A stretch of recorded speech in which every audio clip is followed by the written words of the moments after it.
Hey guys, welcome back. Part 6 of the Montys Humber build. It's been a long time, I'm sorry. I've been busy on other stuff. You've probably seen my channel. I've been busy doing all sorts. Right, where did we get to? So we filled the seat. We filled the back of the seat, if you remember. And we put the wheels together.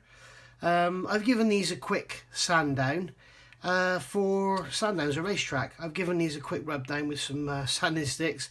So basically what we did, we glued these together so we've got a seam around the middle. Now if you use a hard sanding stick or something, you need to be careful that you're not going to end up putting flats on it. You know, you might make it like a 50p coin or hexagonal or whatever. You put flats on it, and the other thing you have to be careful of is that you don't end up doing this and making it kind of, you could make it like a disc, if you like, almost. So you want to sort of keep it not dead square, but square. So these Flory soft sanding sticks, they're very smooth on one side, great for polishing, fairly coarse on the other, great for sanding stuff like this. So holding the wheel square in your hand, keeping the sanding stick at a 45-degree angle, and I'm just gently going over until I see the seam disappear. Or what I'm looking for is where you can see the two halves of the wheel.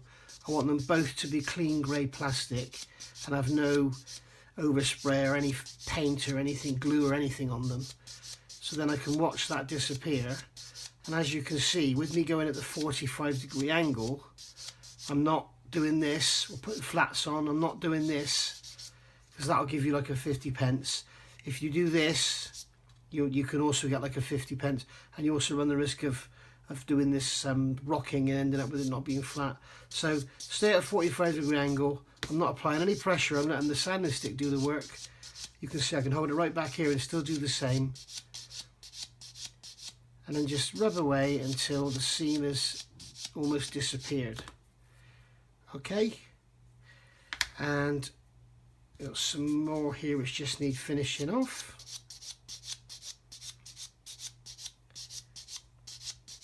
I'm not too worried about the actual final finish at the moment, because we're probably going to have to put some filler in them.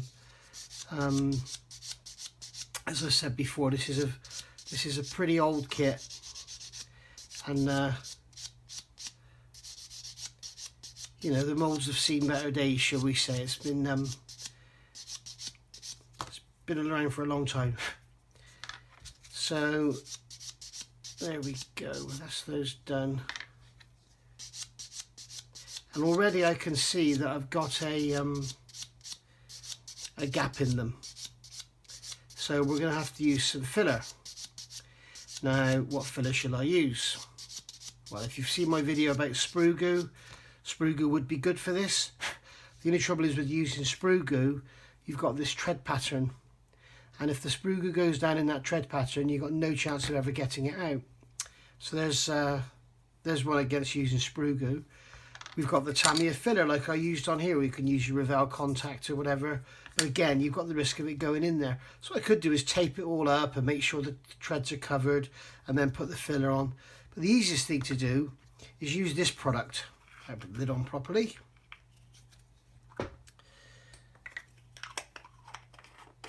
This product here is Mr. Hobby, Mr. Surfacer 500. You can get it on eBay, you get it on Amazon, you get it in your local model shop. You see I got this at Antiques, it was about £5.50, it's probably about £6 now. You'll also pick it up at model shows. It used to be very hard to get in the UK.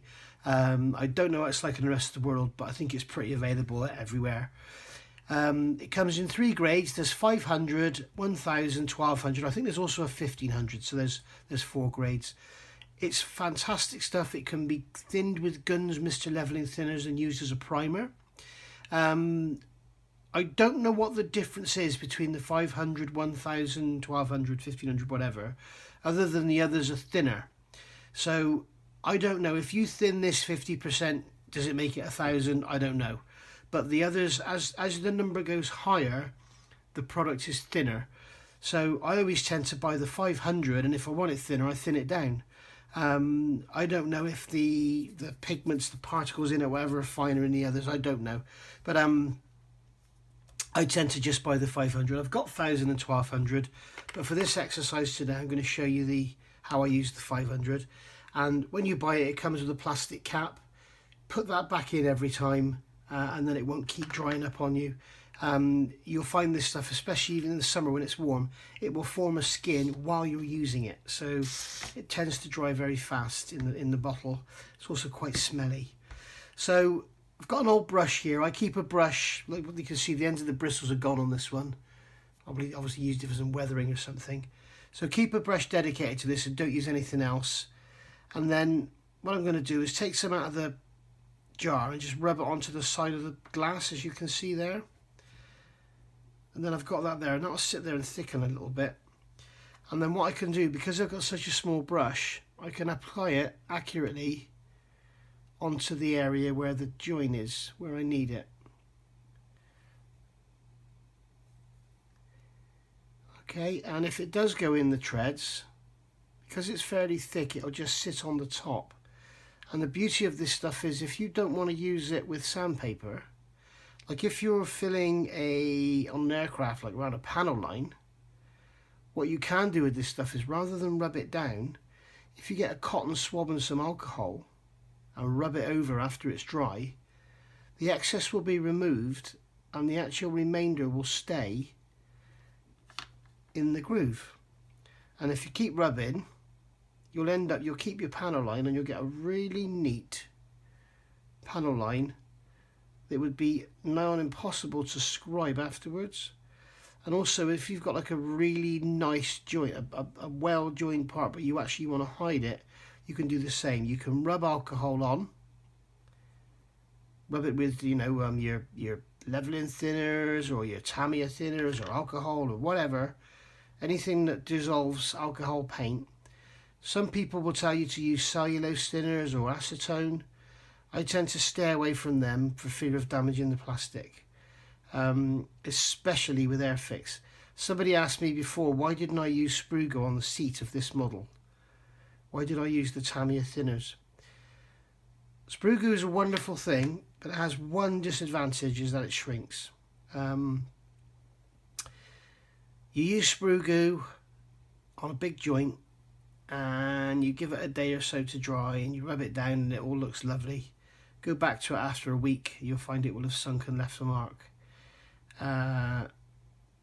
Most fillers will do that. Okay, Sprugo is particularly good at it, especially if it's a big joint. Something like this would be absolutely fine. So I use Sprugo where I can on small gaps. Airfix, I think, probably have the softest plastic out there. I don't think anyone has softer plastic than Airfix. So obviously, if it's soft, it's going to be attacked easily. The Sprugo would have melted into the plastic, and then when I rubbed it down, it would have sort of torn it and everything, because it kind of attacks the plastic. So I've done those wheels now, so I can put this to one side. Now the other thing is, I never bother cleaning my brush. I just wipe it off like that. It'll go quite stiff, and as soon as you use it, it'll soften up again. So that's that done. So I can leave those now to dry. Now this seat that had the filler in, I can go over with this sanding sponge gently, but as I say, very gently. I don't want to be pushing it in there, because it is soft, you'll end up losing the flatness. So it's really best to go back to your trusty, like I told you, your Tesco's nail file, and use that to rub it down. Little tip, if you want to clear it out, wipe it on your jeans. Clears it out beautifully. That's all rubbed down now, and you can see I've gone around the edges with the sponge. Put the radiuses back on all the edges. So that's all nice and done. Not being too fussy about the finish, because it is after all a seat. I think the rear seat would have been leather, but the way Revell Airfix have depicted it, I want to take some of that. They put like a wrinkled up tissue on there, and it's a bit much. So I'm going to take. I've already toned it down with some liquid glue, but I'm just going to take off some of that tone it down a bit. It's very, very, very exaggerated. I just want to get like a kind of, I don't know. I think it would have been a leather seat with the, is it quilting in it? As I said, I think I could be wrong. No doubt somebody will tell me. I've noticed in the comments, I think I've picked up some Humber Snipe fans. I think it's a Super Snipe, isn't it? So anyway, there we go. Also, on the subject of picking up fans, thank you very much if you've subscribed. What is it today? It's the 22nd of January 2019, and I'm on 920 odd, so 930 subscribers, which is unbelievable in the short time I've been doing this. So thank you very much, guys. Really chuffed. Right, pause for a drink now. Better than coughing. So I've got this Mr. Surfacer on here now. I'm going to wait for that to dry before I rub that down. So now we're going to move on to something else. We're going to look at painting. Now, if you're not a beginner, fast forward until you see me pick these wheels up, because what I'm about to talk about is painting for the beginner. Now, if you've never painted your models before, you obviously haven't got any paints. Now, if you've got one of the starter kits with the little tiny tubs of paint in it that come, I've got some here, these things. I hear they're rubbish. I've never used them, so I don't know. So I'm not going to try them out on any models I'm building, that's for sure. But I'll have to give them a go on something one day, I'll just to know, just to see for myself. As a beginner, I don't think you can go wrong with these. Now there's loads of different paints out there on the market. You've got your old Humber enamels, yeah, which are these here. You get these in Hobbycraft and your hobby shop and everything. They're great, but they're toxic, they stink, and the biggest problem with them is you need to use enamel thinners or turpentine to clean up afterwards. And so what you do is you dip your brush in some, swirl it round, wipe it off in a cloth, great. That cloth will stink to high heaven forever. So if you're in your bedroom or in the house with the family, working in the kitchen, you really want to try and stay away from those paints, because it's not so much the paint, it's the thinners. You have the enamel thinners and stuff you have to use. Absolutely stinks. Then you've got your other paints like, let's go through them all. There's your Mr. Hobby Guns paints. These are pretty specialist, not available in any sort of Hobbycraft or anything. They are very good. They do tend to take a little while longer to dry, but they're very hard wearing. And though they call them an acrylic, they're actually not a true acrylic. They're a lacquer acrylic, if you like. And then you've got these. There's your Tamiya paints. These are available everywhere. These are wonderful. These are my go-to paint I use everywhere. You see here, they're calling it an acrylic paint. It's not. It's a lacquer acrylic. So it's not like a water-based paint like this that I would class as an acrylic paint. It can be quite smelly. If you thin this with water and paint it on, it tends to come off very easily. It tends to scratch off very easily. I always thin this with Guns Mr. Leveling Thinners. But, you know, that's for, if you're a beginner, that's for later in the day. It's something else to move on to. But by far, and also this stuff is not very good for brush painting, especially large areas. Oh, I don't want to miss out Vallejo.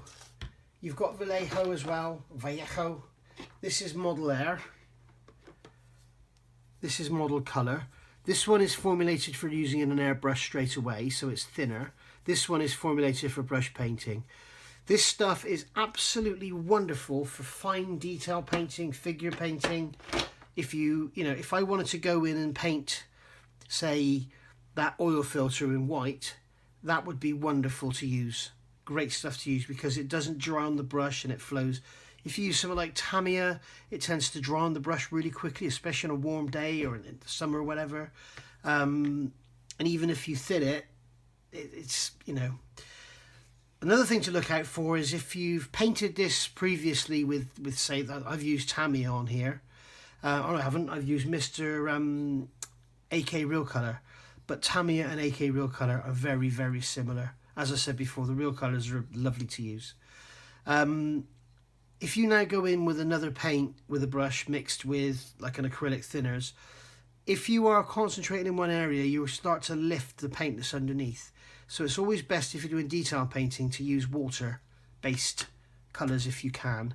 Especially if I sprayed this yesterday, if I went in there now with a paint thinned with Mr. Leveling thinners, it would definitely lift it as soon as I start painting it.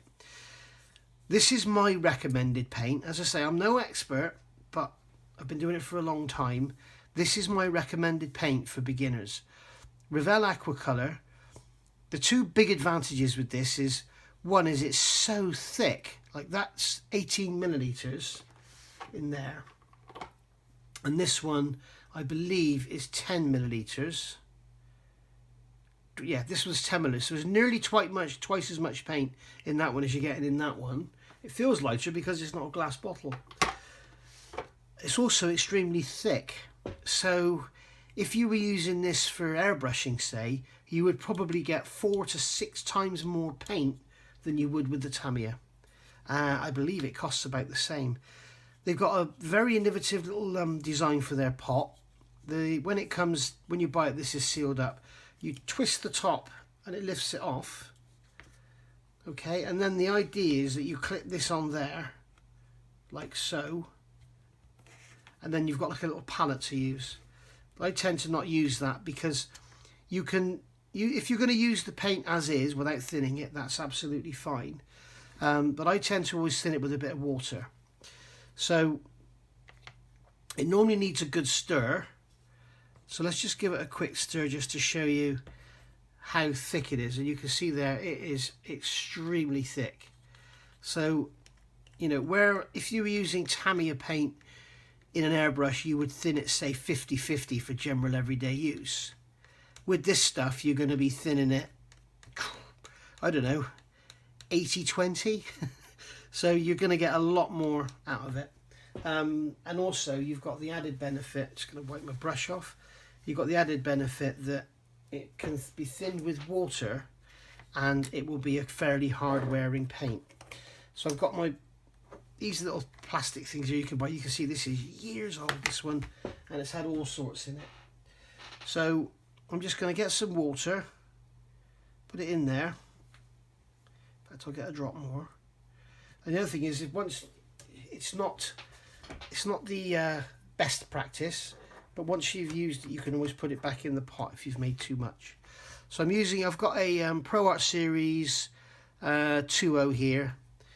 So it's not the best brush in the world, but it's great for what I want to do here. Now you can see there I've got a very, very thin mix of paint, and that's probably too thin for what I want to do here. But I'm a great believer in trying to do it too thin and put 2 or 3 coats on rather than just put one thick. And that is one of the issues with the Revell paint. If you use it straight out of the tub, you'll start to lose detail. So, you know, I'm going to paint these axles.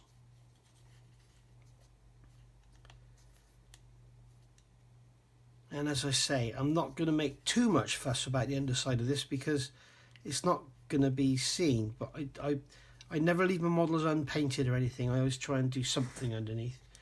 So there we go. I've mixed that now. If I go into this tub here, you can see the sort of consistency I've got.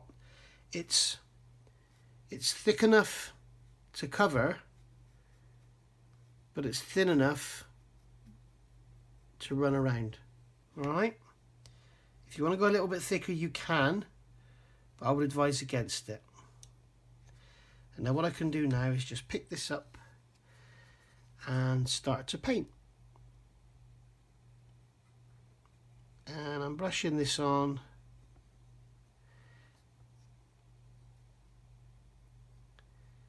And you see, because it's so thin, it's extremely easy to brush on. I won't lose any detail. I don't need to worry about, if I had it as it was out of the tub and did this now, it would build up where the brush is going and I would start to lose detail. Of course, the other thing you could do is mask up and spray this, but as I said, this is a beginner's video, so I'm going to try and show you to the best of my ability how to do this as a beginner when you haven't got, you know, an airbrush and £1 million worth of equipment. So just gently painting into the corner. And that's another thing, if the paint's thin, you can kind of go up to the corner and the paint will flow in. Rather than if it's thick, you have to get right in there, right into the corner, and generally you will go wrong. And there we go. Just brush that in there.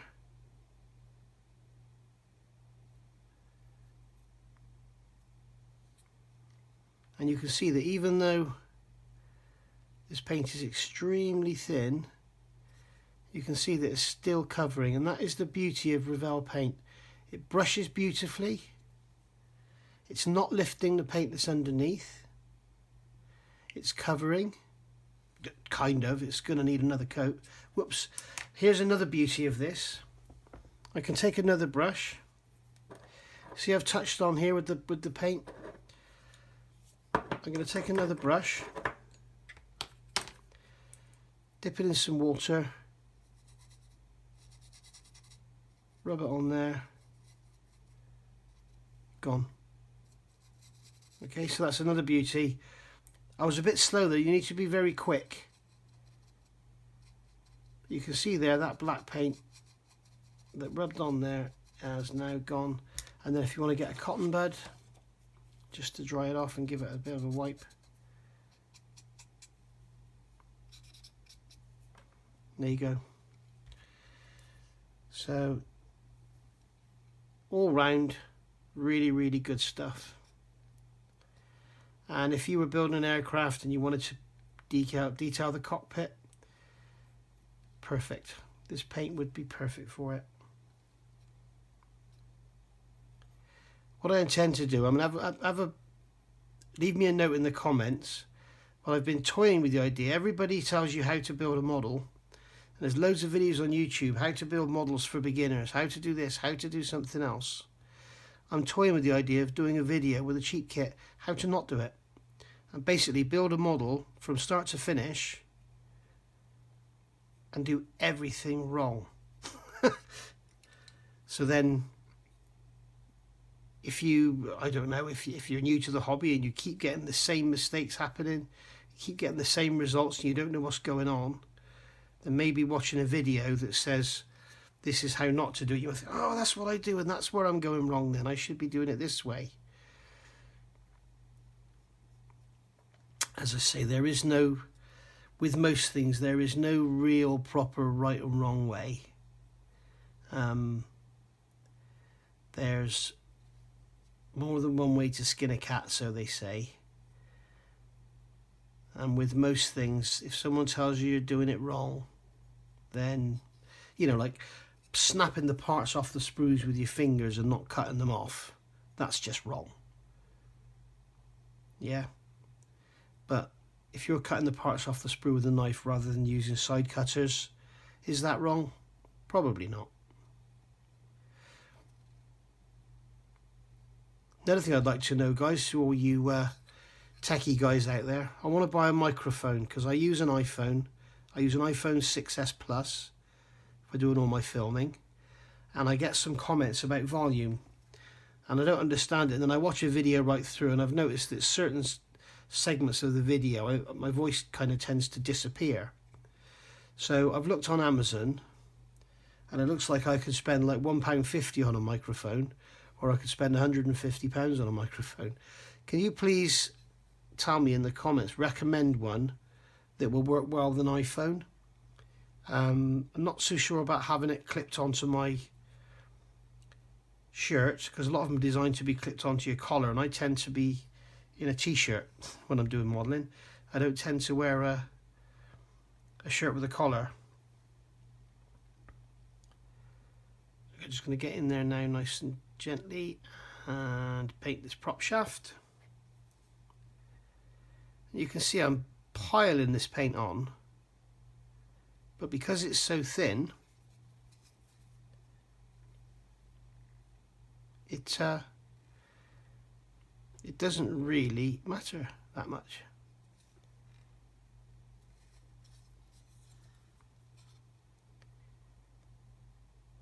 And as I say, if you want to go back over it again, you can. And the next time you go over it, I won't need to worry about being so careful, because I'll just do the main areas. So how much did I thin this paint? That's probably 60-40, 60% water, 40% paint. I'm happy with that. It's probably not perfect. I can't really see very well, to be honest, because the light is set up for you guys, not for me. This is why building models online is so difficult. Paul Bretland from ISM, you'll see him on Friday nights on International Scale Model on the Hangouts. He's been talking a lot lately about the amount of people that keep asking him to do video builds, and yeah, it's not easy, guys. It's really difficult, and it also tends to take some of the enjoyment away, because rather than concentrating on what you're doing and enjoying the model you're building, you're concentrating on what you're saying. You're concentrating on not swearing and making sure the dog's not barking. You're concentrating on trying to get it so that you guys can see, and 9 times out of 10, getting it so you guys can see means we can't. I think probably one of the best guys online for video building who's got it mastered is Phil Flory. If you look over on his website, he's got some videos on YouTube, Flory Models. He has absolutely mastered how to build a model online, on video, on camera. He charges money for his, if you want to see him build models on a regular basis, you've got to pay about £4 a month to be a member on his site. And you're basically going to see him doing the same as I'm doing now, just in better quality, and with a lot more experience. Not more experience on modelling, I'd say, but not a lot more experience on modelling, but I'd say a lot more experience on how to do the filming. I've done the black now, so now I'm going to paint this exhaust with a rust colour. I was going to just go on and do it offline, but I thought I'll show you. This is how your Revell paints come when you get them. You can see this is in a terrible state. So you can see when I stir it, the colour will become more apparent. Now look how thick this one is. It's really, really thick. And if you go online on here on YouTube, Hamilcar, German guy, but does subtitles on his builds. I don't think he uses anything other than Revell paints. I've never seen him use anything other than Revell. Now you can see how thick that is. That is literally like chocolate. It's very, very thick,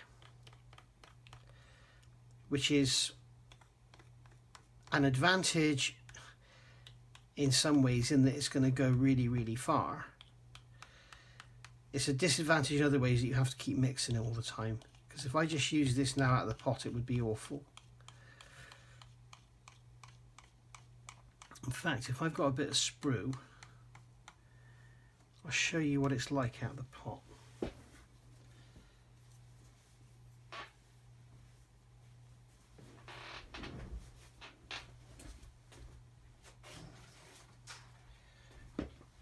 Here we go. This is a piece of sprue from my Lancaster. You can see on there we've got the detail 1/32 Lancaster. So if I just take the brush and just brush it on, you can see it's quite difficult to get it down in the detail.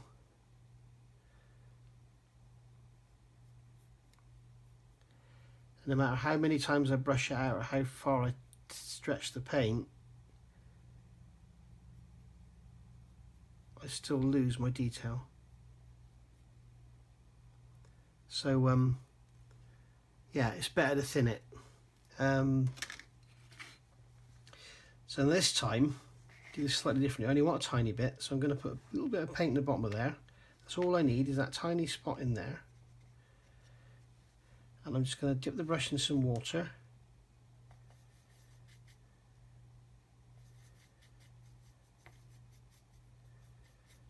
Now that is probably about the consistency of Tamiya paint as it comes in the pot. So you can see that, you know, this stuff is going to go a long, long way. And as I said, it's also, another advantage with it is it's got, it's very hard wearing. I'm not too sure about this colour. I don't think that's a very accurate colour for rust. I'm going to darken that up a bit with a bit of black. That's not a lot better either, is it? Oh well, I'll show you something after. So just going to go over the exhaust. I'm going to get down, right down into the bottom and paint the manifold. This is using the same 2-0 brush. That's a 2 with a 0 after it, as you can see on there. So it's a good all-round brush because you get a nice point for doing the finer detail, but it also holds a decent amount of paint. You'll find if you start using your tiny little 4-0s and stuff, or 10-0s, they're great because they're tiny, but they don't hold any paint. So, you know, you're forever, the paint's forever drying out on the brush, and it doesn't flow off the end of the brush as well as it does with this.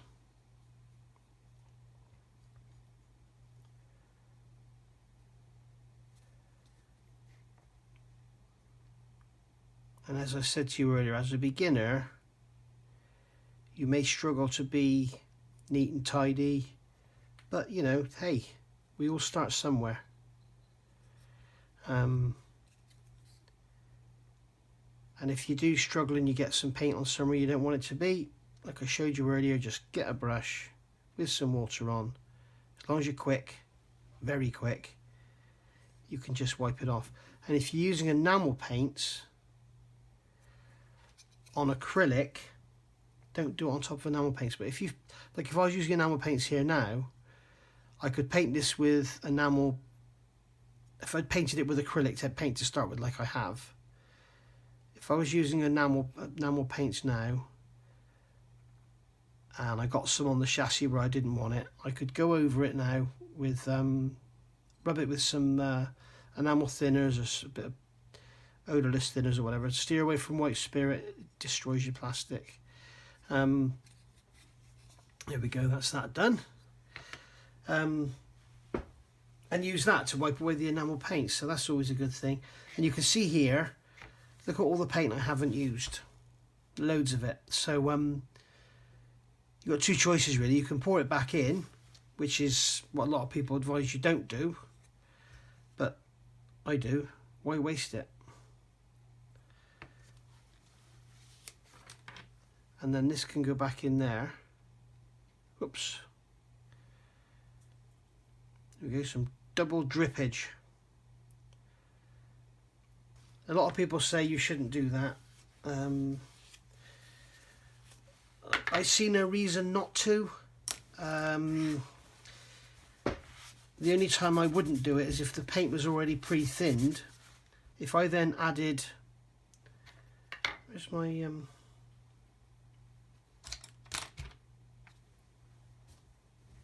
if the paint was already thin, if I'd already thinned it, yeah, you can see how well weared it is. That water won't get that off now. If I'd already thinned it, then it would obviously be thinning it even more. So, so yeah, not a good idea to pour it back in. But with this stuff being so thick to start with, it doesn't really matter. So there we go. I'm just going to get some, use some of this Guns Mr. Leveling thinners, or some alcohol or whatever, and you can see how easy then it cleans up. So if you do spill some on your table or whatever, but you shouldn't really be working on a table doing modelling without some sort of builder's mat or something there. because most of the stuff you use when you're modelling will damage the wood or whatever. And just before I go, you can see there that's started to dry. But you can see how thick it is in around the Lancaster, the letters and everything. And if you look at it on there, you can see it's much, much finer. Alright, so I'll be back in a sec. Okay then guys, there we go. That's the bottom all painted now. So you can see I've done the axles there. I've done the engine in this, this is another Revell colour, number 55. Can we get it in there? 55 light green. And it's perfect for the World War II sort of engine colour that military vehicles were. At least as far as I know, that's what colour they were. I used to have a Series 1 Land Rover's engine was that colour, that was military, and I recently did some work on a Scamble and that engine was that colour. So we've got the rusty exhaust pipe with painted rust, black prop shaft. I've done a slightly lighter colour green on the gearbox, if you can see there, and on the fuel tank, just to add a bit of interest. So there it is, and that's ready now for having the wheels put on. But before we can do that, and I'll be honest with you, the reason I've done these greens and everything is because I've never used Revell paints very much. A couple of their colours are awesome, like they've got a tar black, which is awesome for tyres, until Tamiya came out of rubber black. And I was recently given a load of these Revell paints, and I must be honest, I am extremely impressed. That impressed that I'm going to feature them in the title of this video. So yeah, that's going to get a wash eventually, and that's something else we'll show you later on.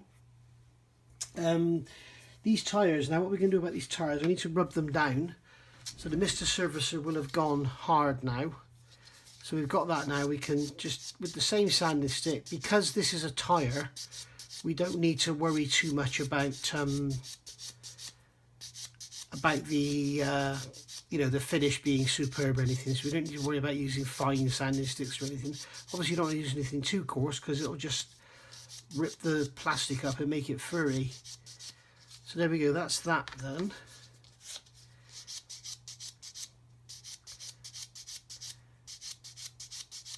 So I'll just do two. You can see the Mr. Surfacer is rubbing down lovely. Cleaning the stick off on my jeans.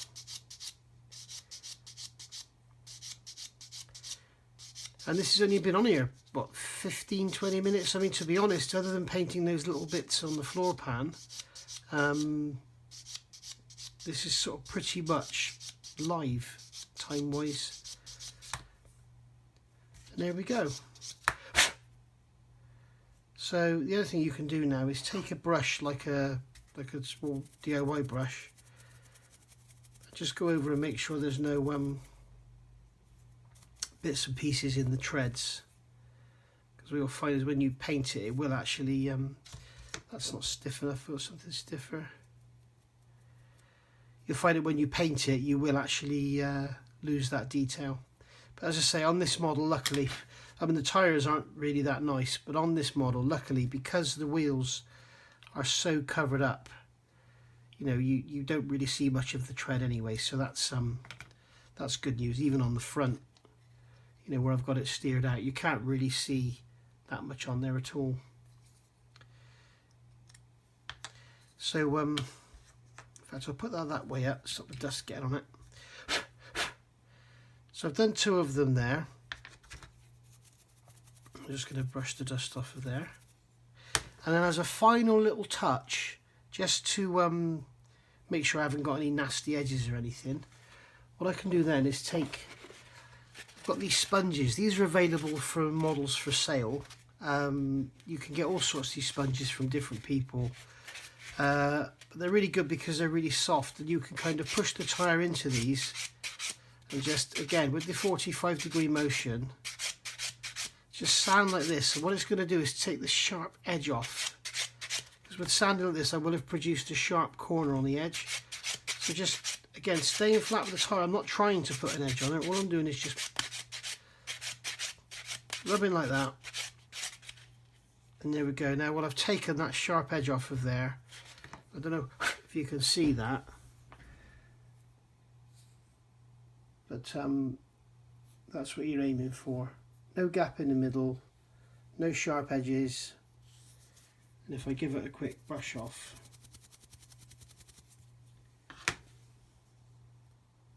you can see the tread is still there. Once that's painted, that'll look lovely, and I'll show you how to do the painting next.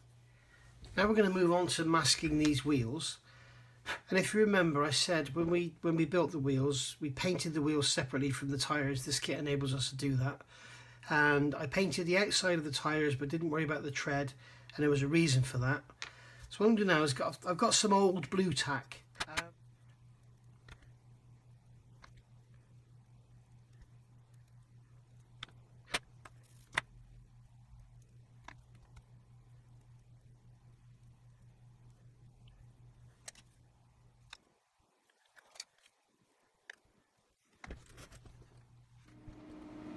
Right, so I've painted those now. Just a couple of minutes ago, you can hear the extractor still going. So I just take that blue tack off, and you can see that there you've got the wheel and tyre painted up. And I know I've made a lot of fuss and spent a lot of time doing this and everything, but you can see that the time and effort put into getting your wheels and tyres nice is well worth it.